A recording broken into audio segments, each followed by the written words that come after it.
I'm Coach Corey Wayne, and this is my video coaching newsletter. And the topic of this newsletter is going to be why she takes you for granted. I've got an email here from a viewer and I assume a website reader as well.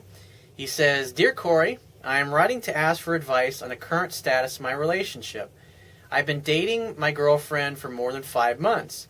We spent most of the time together in our sweet first 4 months. But since both of us were busy after that, we spent much less time together and communicate much less than before.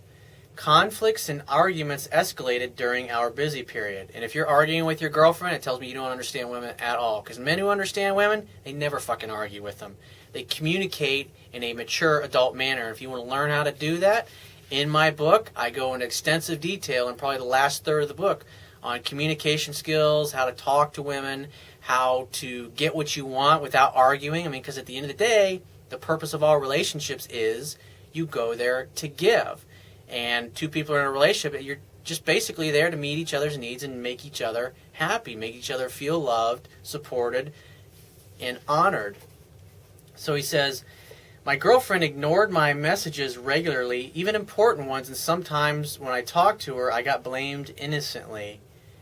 I would say the reason she's blaming you is because she probably feels pissed off and hurt because you were a dick to her by arguing with her. And when a woman argues with a guy, well, most guys go into logic and reason mode, and they start thinking logic and reason is going to win the argument. If I just tell her all the things I've done in the past and remind her of all those things, she'll go, "Oh, how stupid of me."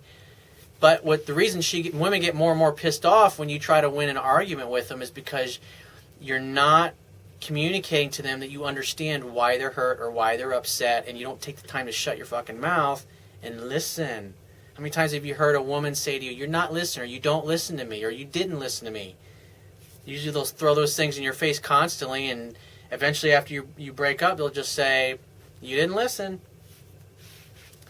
"I used to be very patient with her and have great tolerance with her and treat her really well, satisfying her needs as much as I can and do a lot of romantic things.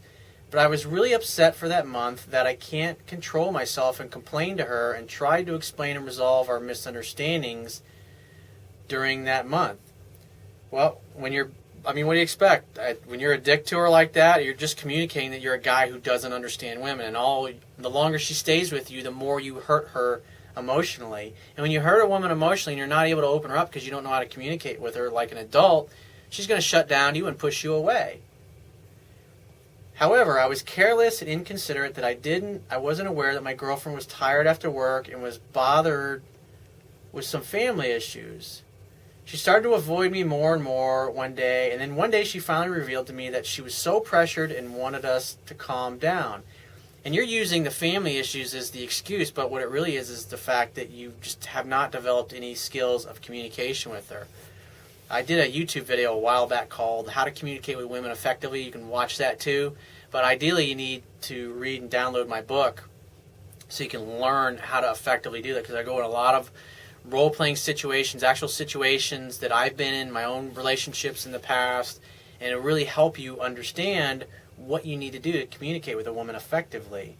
So you make her feel like you actually understand her. He says, "Also, until that day, I finally realized the exact meaning of 'you don't understand me, we think differently,' that she has been mentioning from time to time." See, it's like women help you when they like you, and she's telling you all along what you're doing wrong, but it's not clicking. You're not getting it. And that's what happens with most guys. They use logic and reason, and eventually the woman just gets to a point where she gives up. And the reason she pushes you away is because, number one, you don't get it, and every time she contacts or she's in contact with you, if it's nothing but drama and conflict, she's not going to want to talk to you. I mean, who'd want to put up with that crap? He says, "That is, whenever she told me a problem, I was in a hurry to give her solutions, try to fix her problem, and didn't want to do anything and left her upset. I didn't know the right approach was just to listen to her patiently and dig deeper to get her to tell you more and encourage her in the end. And I argued with her once when she said I don't understand her." Again, you went into logic and reason mode, and all it did was piss her off more. Again, communicated more to her that he really doesn't get it. "Now I finally know how to let her get closer to me and open me up, but now we're in a long-distance relationship. I apologized to her sincerely, told her my reflection, and promised her that I will improve to be more empathetic. But she said unpleasant feelings were formed and need more time about 2 weeks ago. We are now separated miles apart with 12 hours time difference. This is the biggest obstacle to our recovery. I am willing to give her more space to do her own stuff and don't pressure again. During the recent 2 weeks, we were only able to chat a while occasionally due to the time difference, and we didn't Skype so far, but I can feel our conversation and emotion to start improving. And so what I would do is I just back off and let her call you, because she's pushed you away and basically broken up with you. And plus, you guys got a 12-hour time difference. So what you really should be doing is you should be dating and meeting other women in the meantime, because obviously you want somebody that you can be with who's close to you, who's in the same city as you, not 12 hours away or in a different country. He says, this is the first time we had a long-distance relationship and the first time we argued so badly. He says, my questions are, what are the techniques to dig deeper to let her tell me more details and get her closer to me? Read my book. It's in there. I think, and also watch that video, How to Communicate with Women Effectively. That will help you. He says, I think it's a common problem for couples that when we know each other well enough, we run out of topics to talk about. We talk routine stuff, and she talks like a little girl while I talk maturely. Love is playful and fun. It's not serious, and it sounds like you're being all serious. And so when she talks like a little girl, she just wants to have fun and have a good time. But since you're all serious and dramatic about everything, that's no fun. That's lame and boring. It's going to turn her off. Sometimes I can't give her a solid reply. He says, how can we extend our conversations and never get bored? Now, one thing that you need to ask yourself is, if you're really into a woman, if you really love her, if she's really exciting to you, if you find her really fascinating, you're not going to get totally bored with her and run out of things to talk about. And a lot of guys settle, like on a scale of 1 to 10, 10 being like super hot, amazing kind of woman. That's the kind of woman that I date. When I was younger and I was inexperienced and I was learning this stuff, I dated lots of women that were 6s, 7s, maybe even some 8s here and there. And I had a great time with them and had a lot of great sex, made a lot of great love. But when you date a woman who knocks your fucking socks off and who you do the same thing to, meaning like the moment you meet, it's like everything inside of you is like all the lights are on and you just no doubt. You just know this is exactly what I've been looking for. And you can look in her eyes and you can tell that she's feeling the same thing. That's the kind of relationship, that's the kind of connection that you want to have with somebody. And if you're with this girl and on a scale of 1 to 10, your feelings are like a 6 or a 7 with her, and I'd say more than likely you probably settled for an average girl because it was easy, because she was into you. And the idea, by applying the stuff that I teach, is to get you to work up to the level where you can date a woman who in your eyes is a 10 or a 12 or total fucking knockout. So I would say that's probably part of that. You need to do some self-reflection there on that. He says, I love her and I fully support her and shouldn't bother her when she has to work on important issues, but somehow I feel the amount of care and support I get from her is not enough to keep me motivated. How can I make her want me more, to pay a bit more attention to me? Because apart from the unpleasant things I gave her, I think she took me for granted. And I'm sure she's able to do more given her workload at this moment.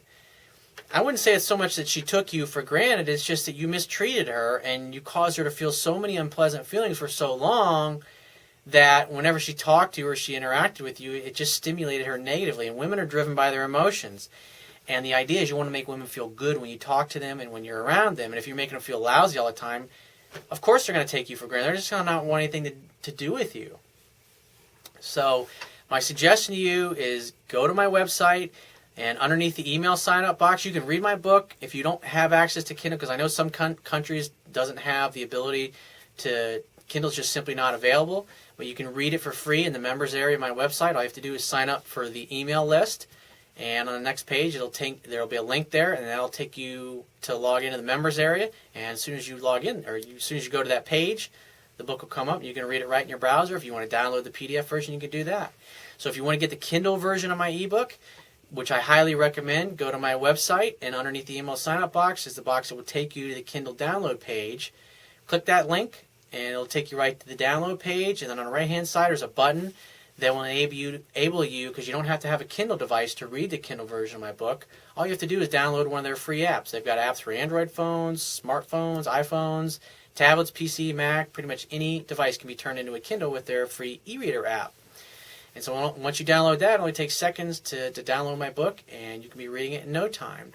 If you have a question that you want to ask me, there's a topic that you want me to cover in a future video newsletter, go to my website, click the Contact Me tab, which is going to be on the left-hand side of your screen. Send me 1 to 2 paragraphs maximum detailing your questions, your situation, your challenges. And you just got to give me several days to get back to you with a response because I get a lot of email from the internet. And I also get a lot of it from my paying phone coaching customers. But be patient and I will get back to you. And if you want to talk to me right away, the quickest way to get my help is to book a paid phone coaching session. And you can do that by going to my website. At the top of your screen is going to be the Products tab. Just click that and follow the instructions. And I will talk to you soon.